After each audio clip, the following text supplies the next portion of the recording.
Tarzan और आदमखोर कबीला। मुर्दा सायों की वापसी। खामोशी का जहर। आम जंगल नहीं था। हर पत्ते की सरसराहट में एक पुरस्रार खामोशी थी और हर साय में खौफ छुपा था। ये वो इलाका था जहाँ परिंदे भी गीत गाना भूल जाते थे और जानवर रात के वक्त इस तरफ मुंह करके सोने की हिम्मत नहीं करते थे। इसे जंगल के बासी मुर्दा सायों की जमीन कहते थे, एक ऐसा नाम जो किसी अनकही आफत की निदही करता था। टार्ज़न, जंगल का बेताज बादशाह, कई दिनों से एक गैर मामूली बात महसूस कर रहा था। जंगल के जानवर गायब हो रहे थे, एक के बाद एक, बगैर किसी निशान के। ना लाश मिलती, ना दर्द भरी आवाज, ना कोई ऐसा सुराग जो किसी शिकारी या कुदरती आफत की तरफ इशारा करता। जंगल में एक अजीब सा सुकूत छा गया था, एक ऐसी खामोशी जो हर गुजरते लम्हे के साथ गहरी होती जा रही थी। एक रात खौफ की पहली अलामत उस वक्त नमूदार हुई जब एक बड़ा जख्मी गोरिल्ला खसटता हुआ टार्ज़न के डेरे की तरफ आया। उसके जिस्म पर गहरे जख्म थे जिनमें से खून रस रहा था और सबसे हौलनाक बात यह थी कि उसके बाजू पर इंसानी दांतों के निशान नुमाया थे।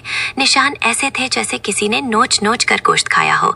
गोरिल्ला दर्द से करा रहा था, उसकी आंखों में वहशत थी। टार्ज़न ने बस एक नजर देखी और उसके चेहरे पर संजीदगी छा गई। उसने गोरिल्ले के जख्मों पर जड़ी बूटियां लगाई और फिर एक गहरी सांस लेकर आहिस्ता से कहा, आदमखोर। इस लफ्ज में एक पुरानी दहशत छुपी थी। ये वो कबीला था जिसे बरसों पहले टार्ज़न ने जंगल ने निकाल दिया था, एक वहशी और सफाक गिरोह जो इंसानी गोश्तखोरी पर यकीन रखता था। टार्ज़न ने सोचा था कि वो हमेशा के लिए चले गए हैं, लेकिन अब ऐसा लग रहा था जैसे जमीन ने उन्हें फिर उगल दिया हो और वो पहले से ज्यादा खतरनाक होकर वापस आ चुके थे। हिस्सा तो आदमखोरों का ठिकाना। रात के अंधेरे में अपना सफर शुरू किया। उसका दिल जानता था कि उसे कहाँ जाना है। वो पुरानी राहें जो कभी खून और चीखों से भरी हुई थी। वो खामोशी से दरख्तों के झुंड में से गुजरता रहा। उसकी आंखें हर साए का पीछा कर रही थी।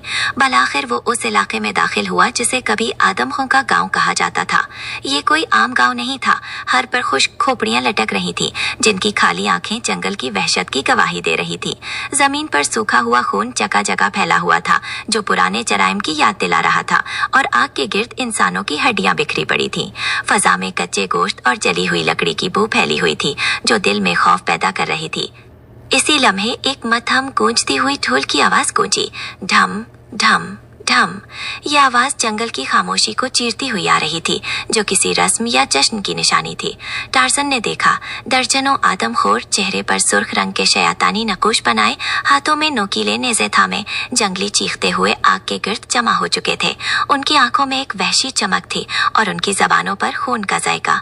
इनमें से एक जो सबसे कदवावर और खौफनाक नजर आ रहा था, वो कबीले का सरदार था। उसके गले में इंसानी दांतों की एक मोटी माला थी और उसका चेहरा जख्मों और नकोश से भरा हुआ था जो उसकी दरिंदगी की दास्तान सुना रहे थे। वो फातिहाना अंदाज में चीख रहा था और उसके बाकी साथी उसकी चीख में चीख मिला रहे थे।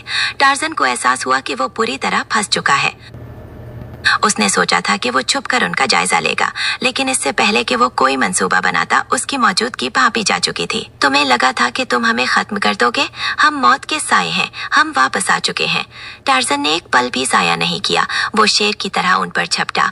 उसने अपनी बेपनाह ताकत और जंगल की महारत का इस्तेमाल किया।